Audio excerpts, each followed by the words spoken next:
Después de la liberación de Egipto, el cruce del Mar Rojo y la travesía por el desierto, el pueblo de Israel se enfrentó a diversas pruebas, pero en cada una de ellas Dios estuvo cuidando a su pueblo como un padre amoroso y tierno que siempre protege, provee y está allí disponible para cada uno de sus hijos. Y así también lo está para cada uno de nosotros.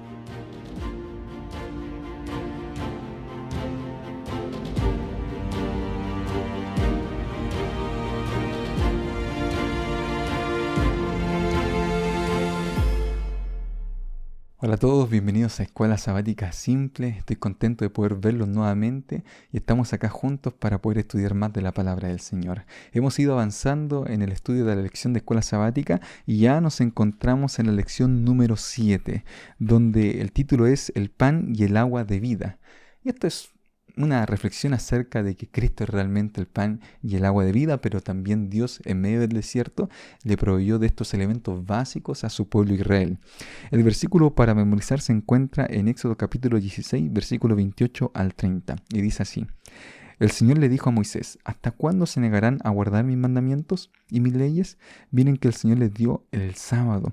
Por eso en el sexto día les da pan para 2 días. Quédense pues cada uno en su estancia y nadie salga de su lugar en el séptimo día. Y así el pueblo reposó el séptimo día. Antes de comenzar, vamos a tener una palabra de oración. Bendito Padre Celestial, te damos las gracias porque nos permites orar. Gracias, Señor, porque tú tienes palabra de vida para nosotros. Y quiero rogarte, Señor, que tú puedas bendecirnos en este momento, que nuestra mente pueda estar abierta para poder comprender las enseñanzas que tú tienes para nosotros. A la vez también, si hay alguien que no la ha estado pasando muy bien durante la semana, ha surgido algún imprevisto, ha pasado alguna situación difícil, yo te ruego, Señor, para que tú respondas sus oraciones, para que tú obres milagros en sus vidas, Señor, porque si estamos tomados de tu mano, Señor, entonces no tenemos nada que temer. Gracias porque tú obras cada día en nuestra vida. Bendícenos, Señor, ahora al repasar tu palabra. Te lo pedimos en el nombre de Jesús. Amén. Hubieron diversas pruebas que pasó el pueblo de Israel después de que salió de Egipto. Tuvo que cruzar el Mar Rojo, y no solamente el Mar Rojo, porque después de 3 días andando por el desierto, se les acabó el agua. Y ahí comienza la murmuración del pueblo de Israel, y es una palabra que se va a repetir constantemente en el libro de Éxodo. Es decir, cada vez que viene una situación complicada, cada vez que viene una situación difícil, el pueblo de Israel empezaba a murmurar contra Moisés, contra Dios, contra los líderes del pueblo de Israel. Vamos a ir a Éxodo capítulo 15, si ustedes tienen sus Biblias, versículo 22 en adelante, porque acá nosotros encontramos el primer relato. Encontramos alrededor de 4 relatos entre Éxodo 15, capítulo 16, capítulo 17, que tienen que ver con las aguas amargas, cuando Dios da el maná, el agua de la roca, la batalla contra Amalek. Entonces, todos estos relatos nos van demostrando cómo Dios fue cuidando de su pueblo hasta terminar con Jetro, la visita del suegro de Moisés, y finalmente llegan a su destino, que su destino era llegar a Sinaí, que vamos a estar repasando la próxima semana, la llegada del pueblo de Israel al monte Sinaí, ¿ya? Donde se le entregan los mandamientos, donde se le entrega la ley, y vamos a ver cómo estas circunstancias fueron complicadas también para el pueblo de Israel. Muy bien, Éxodo capítulo 15, versículo 22 en adelante dice lo siguiente. Si ustedes tienen su Biblia, me van a acompañar en la lectura. Dice: Moisés hizo partir a Israel del Mar Rojo, salieron al desierto de Sur y anduvieron 3 días por el desierto sin hallar agua.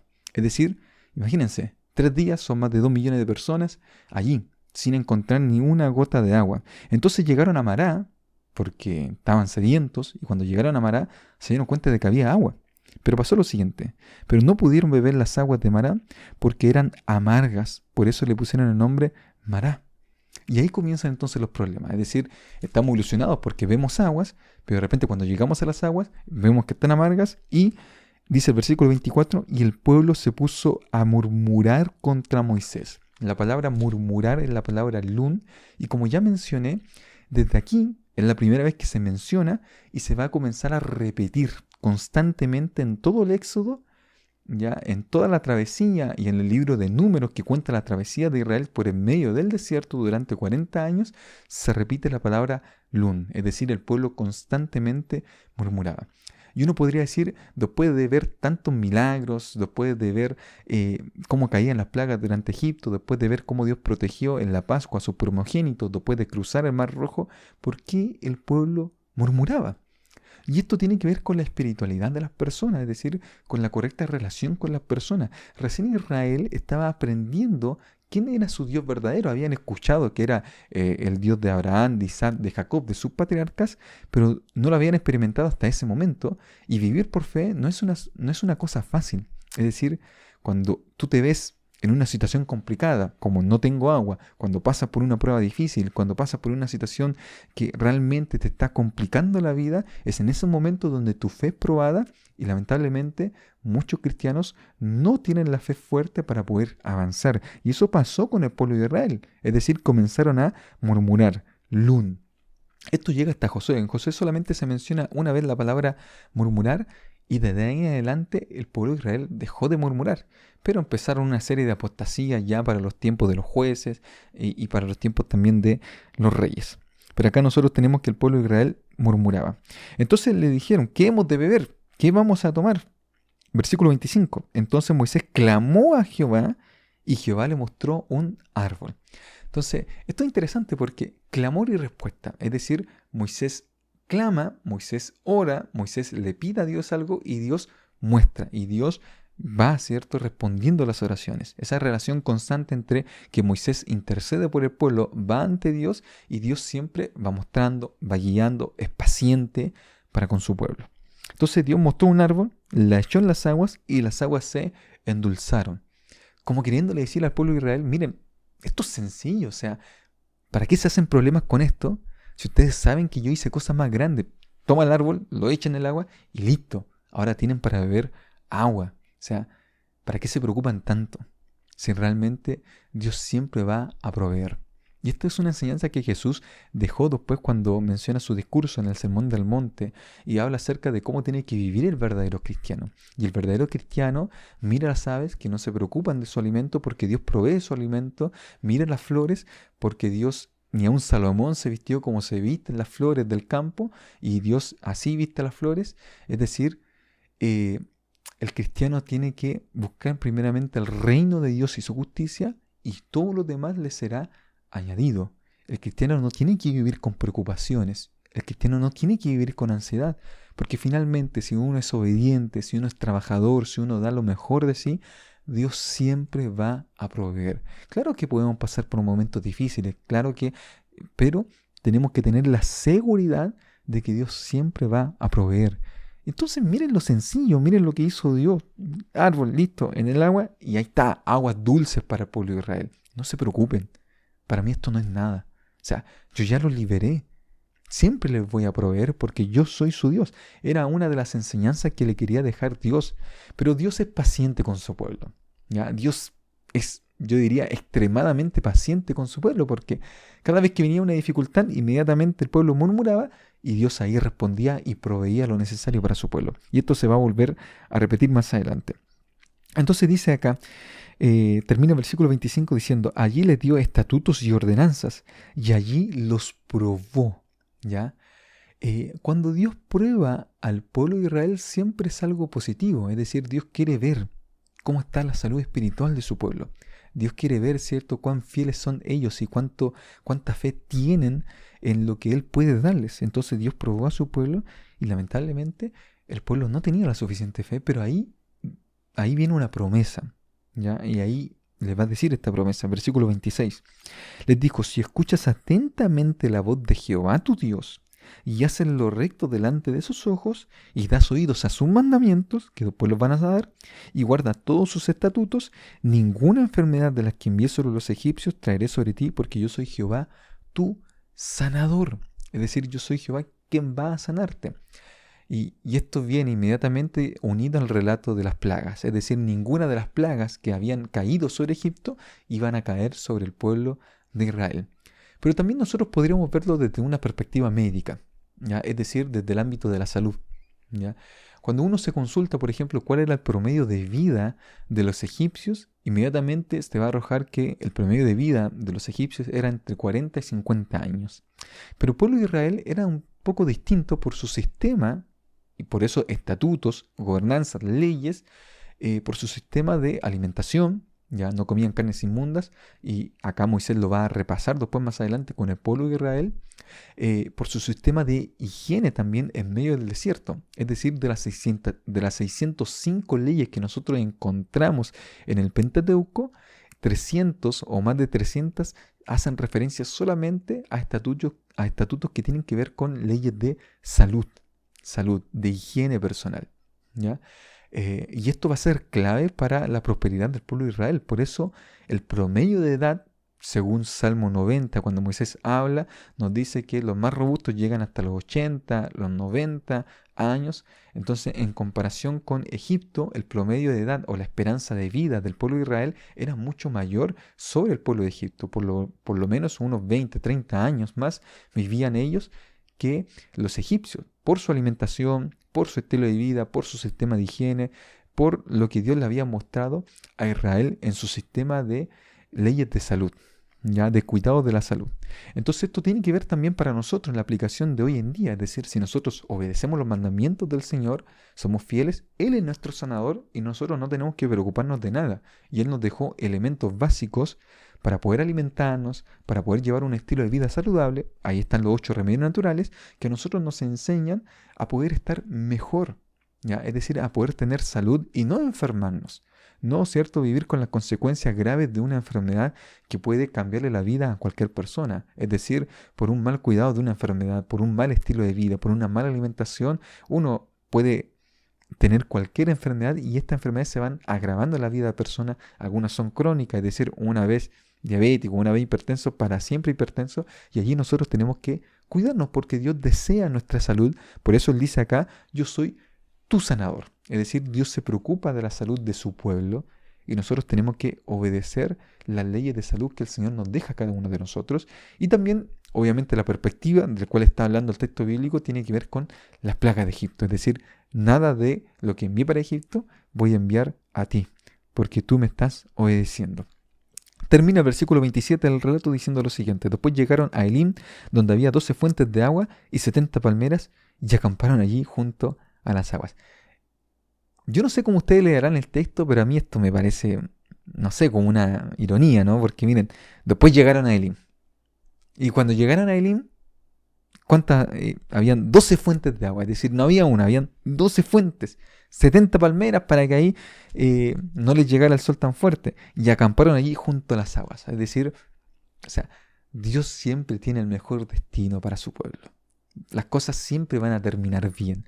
Tú puedes ver las cosas difíciles, pero las cosas van a terminar bien. Entonces, uno se queja en medio del camino, como el pueblo de Israel, uno se queja en esa travesía, Dios provee en medio de esa travesía, pero siempre el destino o la parada va a ser de bendición para el pueblo de Israel. Allá no hay una, hay 12 fuentes, ¿ya?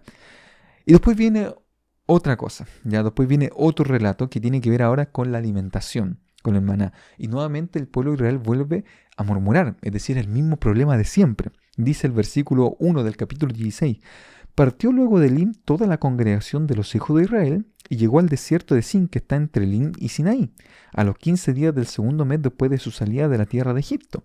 ¿Ya? Y dice acá, en el desierto, toda la congregación de los hijos de Israel murmuró contra Moisés y Aarón. O sea, nuevamente la palabra lun, ¿ya? Habían murmurado antes contra Moisés, ahora nos dice, ¿cierto?, que murmuran contra Moisés y contra Aarón, es decir, los dos líderes del pueblo de Israel. Y dice lo siguiente, los hijos de Israel decían: ojalá hubiéramos muerto a manos de Jehová en tierra de Egipto, cuando nos sentamos ante las ollas de carne, cuando comíamos pan hasta saciarnos, pues nos habéis sacado a este desierto para matar de hambre a toda esta multitud. Primero viene la sed, ahora viene el hambre. ¿Qué quería el pueblo? Quería carne, ¿no? Quería pan. Y van recordando su esclavitud en Egipto cuando comían pan, cuando comían carne hasta saciarse. Es decir, es mejor estar alimentado y ser esclavo que ser libre y no tener nada para comer. Pero nuevamente Dios va a mostrar su misericordia. Dios va a mostrar que es un Dios protector, un Dios amable, un Dios que tiene mucha paciencia con su pueblo Israel. Y miren lo que dice el versículo 4. Jehová dijo a Moisés: mira, yo os haré llover pan del cielo, y el pueblo saldrá y recogerá diariamente la porción, un día, para que yo los pruebe si andan en mi ley o no. O sea, nuevamente la palabra probar. O sea, estos me tienen que obedecer si andan en mi ley, si están atentos a lo que yo les digo. Pero en el sexto día se prepararán, dice acá, prepararán para guardar el doble de lo que suelen recoger cada día. Entonces dijeron Moisés y Aarón a todos los hijos de Israel, en la tarde sabréis que Jehová os ha sacado de la tierra de Egipto. O sea, nuevamente volver a recordarles que los ha sacado de la tierra de Egipto. Y por la mañana veréis la gloria de Jehová, porque él ha oído vuestras murmuraciones contra Jehová. Pues, ¿qué somos nosotros para que murmuréis contra nosotros? Nosotros somos sus representantes. En realidad lo que ustedes están haciendo es murmurar contra Jehová. Y Moisés añadió lo siguiente: Jehová os dará por la tarde carne para comer, y por la mañana pan hasta saciarnos, porque Jehová ha oído lo que habéis murmurado contra él. Pues ¿qué somos nosotros? Vuestras murmuraciones no son contra nosotros, sino contra Jehová. Y acá se lo deja claro, es decir, nosotros somos los representantes, y ustedes en realidad lo que están haciendo es quejándose de Dios porque están manifestando una fe débil, una fe que está enferma. Entonces, miren lo que pasó a continuación, versículo 9. Luego dijo Moisés a Aarón: di a toda la congregación de los hijos de Israel, acercaos a la presencia de Jehová, porque él ha oído vuestras murmuraciones. ¿Se dan cuenta de que el relato va constantemente repitiendo murmuraciones, murmuraciones? Porque todo esto tiene que ver con acallar esas murmuraciones, con manifestarse realmente como un Dios portentoso, un Dios poderoso, un Dios que provee. Y dice versículo 11. Yo he oído las murmuraciones de los hijos de Israel, háblales y diles: al caer la tarde comeréis carne, y por la mañana os saciaréis de pan, y así sabréis que yo soy Jehová vuestro Dios. De esta manera van a saber. Pero recuerden la palabra probar, es decir, Dios estaba nuevamente probando a su pueblo. Lo probó con el agua, si andaban en sus estatutos, si guardaban sus mandamientos, y nuevamente acá si estaban atentos a sus leyes, a sus estatutos, a los mandatos que él mencionaba. Entonces dice lo siguiente: al llegar la tarde, subieron codornices que cubrieron el campamento, y por la mañana descendió rocío alrededor del campamento. Y cuando el rocío cesó de descender, apareció sobre la faz del desierto una cosa menuda, redonda, menuda como escarcha sobre la tierra. Al verlo, los hijos de Israel se dijeron unos a otros: ¿qué es esto? ¿Qué es esto? Es decir, la palabra maná en hebreo, porque no sabían qué era. Entonces Moisés le dijo: este es el pan que Jehová os dará para comer. Maná significa: ¿qué es esto? Esto es lo que Jehová ha mandado: recoged de él cada uno según lo que pueda comer por cabeza, conforme al número de personas en su familia, tomaréis cada uno por los que están en su tienda. Algunos tomaron más, otros tomaron menos, pero al que tomó más no le sobró, al que tomó menos no le faltó. Es decir, Dios proveyó. Y les dijo: no tienen que guardar nada para mañana. Y por eso Moisés también se molesta con algunos del pueblo de Israel, porque no obedecieron los mandatos de Dios, ¿ya? ¿Qué tenía que ver esto, no? ¿Qué significaba el hecho de que cayera maná del cielo? ¿Ya? Es el hecho de la constante dependencia de Dios. Es decir, no podemos guardarnos, sino que Dios nos provee cada día, y cada día nosotros tenemos que salir y buscar las bendiciones del Señor. O sea, somos completamente dependientes de lo que Dios nos entrega. Y dice acá lo siguiente en el versículo 20: pero ellos no obedecieron a Moisés, sino que algunos dejaron algo para el otro día, pero crió gusanos y apestaba, y se enojó con ellos Moisés. Es decir, aprendan verdaderamente, por eso Moisés se enoja, aprendan verdaderamente a depender completamente de Dios. Y ahí está la clave, Entonces pasaba algo en el desierto, había un milagro que tenía que ver con respecto al sábado, porque Dios proveyó el maná, ¿ya? No podían guardar para otro día porque se podría y se agusanaba el maná. Pero también el día viernes caía una doble porción de maná. Y esa doble porción de maná tenían que recogerlas, y ahí venía el otro milagro. Es decir, al otro día no se agusanaba, no se podría el maná, sino que se preservaba para que ellos pudieran comer en el día sábado. Esto es increíble, ¿ya? Esto es un milagro que Dios le dio al pueblo de Israel. Y todos salieron a recoger, ¿no? E inclusive, nos dice el versículo 27 que nuevamente vuelve a fallar algunos, y dice acá: aconteció que algunos del pueblo salieron en el séptimo día a recoger y no hallaron nada, no había nada. O sea, aún así, a pesar de las ordenanzas, a pesar de los mandamientos, a pesar de lo claro que era Moisés al decir lo que tenían que hacer, siempre habían habían algunos que eran rebeldes ante la palabra de Dios. Habían algunos, ¿cierto?, que buscaban su propia conveniencia. Es decir, siempre está esto. Siempre está el ser humano queriendo hacer lo que él quiere hacer a su manera, de su forma, porque no obedece los mandamientos del Señor. Y ahí nos ponemos a inventar cosas, ¿no? Y nos equivocamos. Y eso pasó con algunos del pueblo de Israel. Dice el versículo 28, y Jehová dijo a Moisés, ¿hasta cuándo negaréis a guardar mis mandamientos y mis leyes? Y acá viene la ordenanza. Mirad que Jehová os dio el sábado, ¿ya? La primera vez que se menciona la palabra o el sustantivo Shabbat es aquí. Os dio el sábado, os dio el sábado. Y por eso en el sexto día os da pan para 2 días. Quédense pues cada uno en su lugar y nadie salga de él en el séptimo día. Y acá une el sábado con el séptimo día. O sea, antes de los mandamientos se une el sábado con el séptimo día, porque el sábado es el séptimo día de la semana.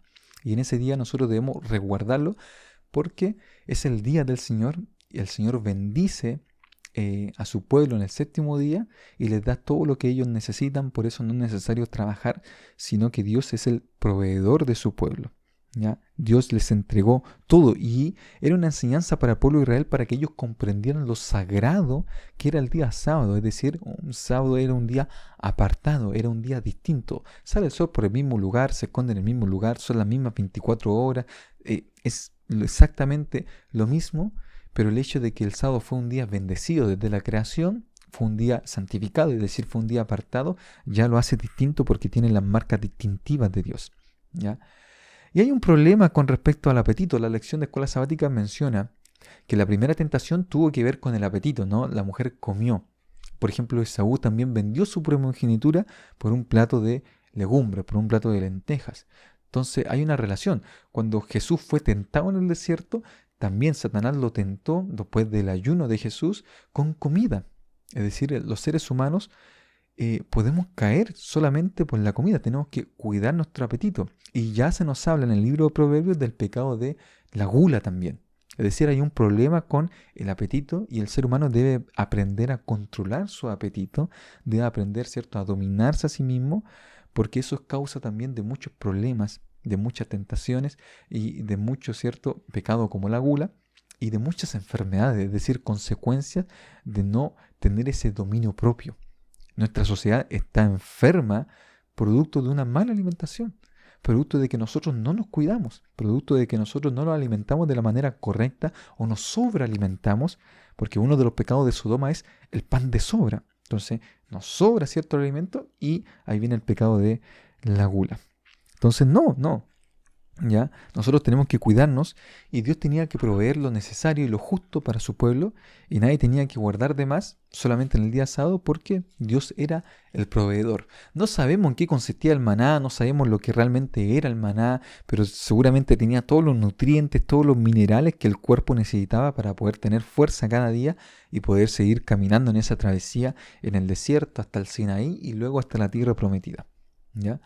Entonces desde ahí en adelante, después de la enseñanza del sábado, para que el pueblo de Israel lo tuviera acá bien encima, bien adelante, nos dice el versículo 35 lo siguiente: así comieron los hijos de Israel maná durante 40 años. Es interesante, ¿no? Porque el relato va diciendo y después tiene como un salto temporal y el narrador, es decir, Moisés, nos dice ya, pero esto pasó, no solamente acá fue la demostración, pero después el pueblo de Israel 40 años estuvo caminando, andando por el desierto y comiendo del maná hasta que llegaron a la tierra de Canaán. Ya 40 años, imagínense, comiendo el mismo alimento. Tenían los nutrientes necesarios para el ser humano. Entonces ahora viene otro problema con respecto a el agua. O sea, empezamos, ¿cierto?, con el agua, después con la alimentación y después nuevamente con el agua, ¿ya? Y ahí nuevamente, cuando partieron los hijos de Israel, capítulo 17, toda la congregación de los hijos de Israel partió del desierto avanzando por jornada conforme al mandamiento de Jehová, acamparon en Refidín, donde no había agua para que el pueblo bebiera, y disputó el pueblo con Moisés diciéndole: danos agua para que bebamos. Entonces nuevamente Moisés: ¿por qué disputáis conmigo? Y acá viene una palabra clave. ¿Por qué tentáis a Jehová?, le respondió Moisés. Ya nosotros habíamos leído de que Dios había probado al pueblo de Israel en las aguas amargas de Mará, Dios probó a Israel. Después con el maná, nuevamente Dios prueba a su pueblo, es decir, ya Dios vuelve a probar a su pueblo. Pero ahora nosotros vemos, ¿cierto?, que Israel tienta a Jehová. Y Moisés lo deja claro, y al final, después cuando provee agua, nos dice el versículo 7 lo siguiente: y dio a aquel lugar el nombre de Masá y Meribá, por la rencilla de los hijos de Israel. Rencilla significa, Meribá significa rencilla, y Masá tiene que ver con la tentación, porque tentaron a Jehová al decir, ¿está pues Jehová entre nosotros o no? ¿Ya? La palabra en hebreo es nasá, y es la misma palabra que en el capítulo 15 se menciona, ¿cierto?, cuando Dios probó al pueblo. Es decir, Dios nasá al pueblo de Israel, y nuevamente en el capítulo 16 Dios nasá al pueblo de Israel para ver si iban a andar en sus estatutos y en sus leyes. Entonces Dios prueba al pueblo, pero cuando el pueblo de Israel intenta probar a Dios, se utiliza la misma palabra nasá, pero se traduce de manera distinta, es decir, se traduce como una tentación.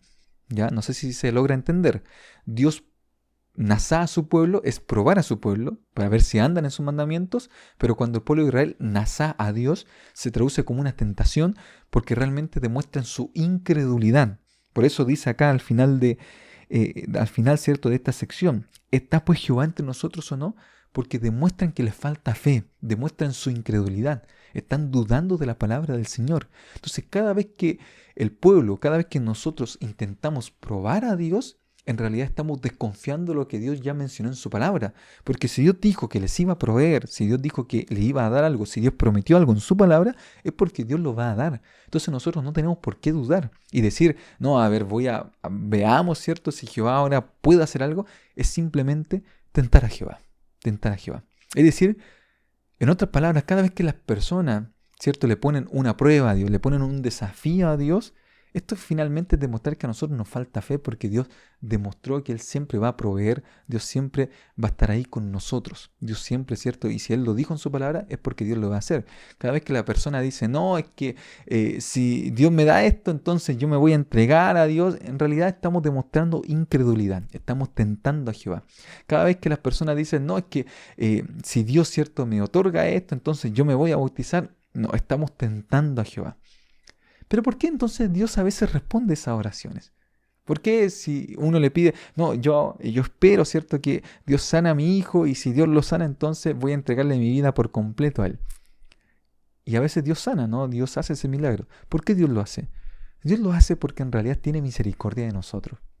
Dios lo hace porque en el fondo es paciente para con nosotros, así como con el pueblo de Israel. Pero en realidad nosotros no podemos probar a Dios, no podemos poner a prueba a Dios, porque Dios siempre, si lo prometió en su palabra, Él lo va a cumplir. ¿Ya? Eso manifiesta solamente la falta de fe que nosotros tenemos en nuestro corazón. La falta de fe.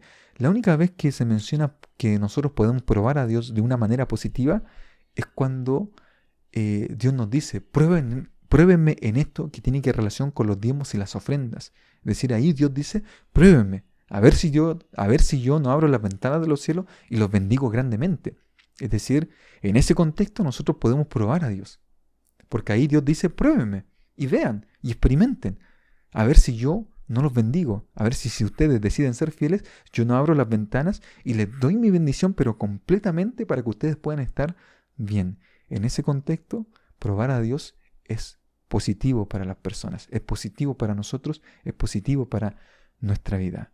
Pero todo lo demás simplemente es tentar a Jehová. En versículo 8 tenemos otro relato del capítulo 17 de Éxodo, de la primera batalla de Israel. Yo no sé por qué la lección no enfatizó esta batalla. Yo creo que hay grandes lecciones, porque es la batalla contra Amalek, contra los amalecitas. Y en esta batalla fue algo particular porque era la primera vez que Israel salía a la batalla. Es la primera vez que Israel batallaba. Y acá nosotros nos damos cuenta de la dependencia del Señor, como que habían captado las enseñanzas de Dios y fueron a pelear a la batalla. Entonces nos dice el versículo 9 lo siguiente: Moisés dijo a Josué, escoge algunos hombres y sal a pelear contra Amalek. Mañana yo estaré sobre la cumbre del collado con la vara de Dios en mi mano. Y Josué hizo como le dijo Moisés y salió a pelear contra Amalek. Moisés, Aarón y Hur subieron a la cumbre del collado. Y sucedía que cuando alzaba Moisés su mano, Israel vencía, pero cuando él bajaba su mano, vencía Amalek. Yo creo que esta batalla es interesante porque nos demuestra de que Dios pelea nuestras batallas, y lo otro es que en estas batallas lo único que nosotros tenemos que hacer es perseverar, es decir, Moisés está levantando sus manos, prevalece, si las baja, pierde Israel. Es decir, no nos cansemos pues de hacer el bien, porque a su tiempo segaremos si no desmayamos, dice Gálatas. Es decir, hay una enseñanza de completa dependencia del Señor frente a las dificultades de la vida, frente a los problemas que puedan surgir. Y nos dice, ¿no? Cuando Moisés se cansaba, y acá viene una aplicación de liderazgo, es decir, siempre tenemos que tener personas que nos estén apoyando. Dios envía gente como Ur, como Aarón, que sostienen los brazos de Moisés cuando él se cansa y lo ayudan a levantar los brazos para poder seguir en esta batalla. Hay personas claves en la vida, hay amistades, familiares que muchas veces nos van a estar apoyando en la vida, y nosotros necesitamos de esas personas para que nos puedan ayudar a crecer en nuestra fe, a seguir avanzando, a seguir perseverando, porque si no podemos desmayar. Es decir, no estamos solos, somos parte de una comunidad, somos parte de una iglesia, somos parte de una hermandad. Es decir, tenemos una familia espiritual en la cual nos tenemos que apoyar los unos a los otros para poder vencer. O sea, ahí viene la intención de pedir oración. Oren por mí, la oración intercesora, ¿no? El hecho cierto de que nosotros nos apoyemos y confiemos también en el otro, en mi prójimo, que está ahí conmigo batallando, nos ayuda a vencer esta batalla, a seguir perseverando. Por eso la batalla contra Amalek es bien simbólica, porque ahí se edifica un altar y ahí se dice: Jehová mi estandarte, Jehová mi escudo, es el que batalla mis peleas, el que va ahí delante de mí. Es interesante. No sé por qué la lección de escuela sabática no enfatizó esta batalla. Quizá más adelante habla acerca de esto, pero ahí está esta batalla y trae grandes enseñanzas. El último relato de la escuela sabática tiene que ver con la visita de Jetro a Moisés. Jetro trae a los hijos de Moisés, trae a Séfora, trae a Gerson, trae a Eliezer, y viene, ¿cierto?, con su familia, y Moisés le cuenta todo lo que aconteció, todas las cosas. Jetro ya había oído. Fíjense cómo se esparcen los rumores, porque Jetro dice que ya había escuchado algunas cosas acerca de cómo Dios había liberado a Israel de Egipto, y ahí Moisés le cuenta seguramente con detalles todo lo que había acontecido, y Jetro dice lo siguiente. Dice: ahora conozco que Jehová es más grande que todos los dioses. ¿Ya? Esto no quiere decir que Jetro era politeísta, sino que está hablando específicamente acerca de los dioses de Egipto, porque en lo que se ensoberbecieron, prevaleció contra ellos. ¿Contra qué dioses batalló Dios? Contra los dioses de Egipto, y prevaleció, y venció, y ganó. Y para Jetro fue un testimonio grande de lo que Dios puede hacer con su pueblo Israel. O sea, no solamente para Jetro, sino que para todas las naciones circundantes era algo tremendo lo que había acontecido. Amalek peleó la batalla porque menospreció todo lo que había acontecido y tuvo que perder la batalla porque Dios era mucho más grande y Dios estaba con su pueblo Israel. Entonces, después de eso, Jetro comienza a observar lo que hace diariamente Moisés en el día a día. Y acá la Biblia nos relata qué hacía Moisés durante el día. Y lo que hacía Moisés era juzgar, es decir, aplicaba el poder judicial, o el poder no solamente judicial, sino legislativo también, porque él era el que mencionaba las leyes, y hacía justicia con las personas del pueblo de Israel en el desierto. Entonces se sentaba Moisés a juzgar, ¿ya?, a determinar ciertas cosas. Entonces lo vio el suegro y dijo: oye, esto está mal, esto no lo puedes seguir haciendo, te vas a agotar, te vas a agobiar. Y acá nosotros vemos eso de Moisés que era único en él, ¿ya? La humildad de Moisés. Porque Moisés puede haber dicho: bueno, ¿qué te metes? ¿Qué te importa a ti? ¿Qué se anda metiendo a este viejo? No, y Moisés es humilde, escucha el consejo de su suegro Jetro: pon gente justa, entre 1000, ¿no?, entre 100, entre 50, entre 10, que juzguen las cosas pequeñas, y tú encárgate de las cosas más grandes. Y organízate, estructura, ¿no?, tu liderazgo, estructura, ¿cierto?, tu sistema judicial, ¿ya?, para que no te compliques, si no te vas a agotar. Dice el versículo 17: no está bien lo que haces, desfallarás del todo tú y también este pueblo que está contigo, porque el trabajo es demasiado pesado para ti y no podrás hacerlo tú solo. No vas a poderlo hacerlo solo, ¿ya? Tenemos que estructurarnos, tenemos que apoyarnos. Por eso la iglesia funciona como representativa, tiene sus comisiones, ¿no? Tiene su junta directiva, tiene sus departamentos, tiene encargado de cada una de las series, de las áreas, porque de esa manera, ¿cierto? Repartimos la carga, ¿ya? Fíjense que en el comienzo de la iglesia adventista esto fue bien complicado, estructurarse, organizarse. Y esto llevó a que el pastor White por lo menos le dieran unos 4 accidentes cerebrovasculares, es decir, por la sobrecarga de predicar, de estar a cargo de la editorial, de estar a cargo de la presidencia, de administrar, de hacer todas las cosas. 4 accidentes cerebrovasculares le dieron al pastor White antes que falleciera y falleció joven. O sea, se cansó, por eso vino la reforma de salud. La visión de Ellen White que recibe en mayo de 1863 tenía que ver con el cuidado, con el equilibrio, con la temperancia frente al trabajo y el agobio que estaban sufriendo. Y no solamente era el pastor White, sino también los otros pastores. Es decir, la iglesia estaba en una crisis de salud producto del agotamiento de sus líderes porque tenían demasiada carga.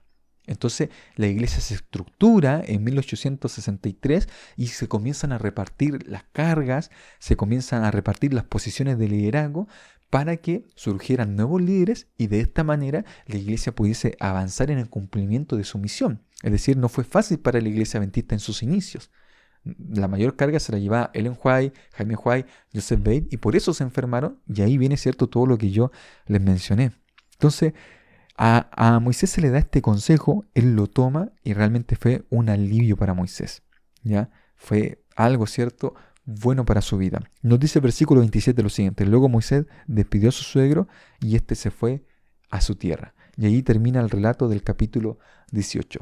Entonces nosotros mismos en nuestro trabajo, en nuestro liderazgo, tenemos que aprender a delegar, a repartir las cargas, ¿ya? A contar con el otro, a apoyarnos mutuamente, porque de esa manera el trabajo va a ser más efectivo y vamos a abarcar más y vamos a hacer una mejor obra para la honra y la gloria del Señor. Entonces nosotros vemos, ¿no?, cómo Israel constantemente murmuró contra Dios, Dios probó a su pueblo, ellos tentaron a Jehová, pero aún así Dios tuvo paciencia. Moisés estructuró al pueblo, peleó la batalla, ganó la batalla y de esa manera vemos cómo va avanzando este pueblo donde se van organizando, se van estructurando de una manera mejor y se están preparando ahora para recibir la ley de Dios. Y en la próxima semana vamos a estar repasando acerca de esto, de la ley que se entregó en el monte Sinaí y cómo fue esta revelación en el monte Sinaí, que fue algo extraordinario, y la importancia de la ley para nosotros también y sobre todo en el tiempo del fin. Dios te bendiga, Dios te acompañe, espero que te haya gustado el repaso de la lección de esta semana y nos vemos la próxima semana con la lección número 8. Un abrazo grande.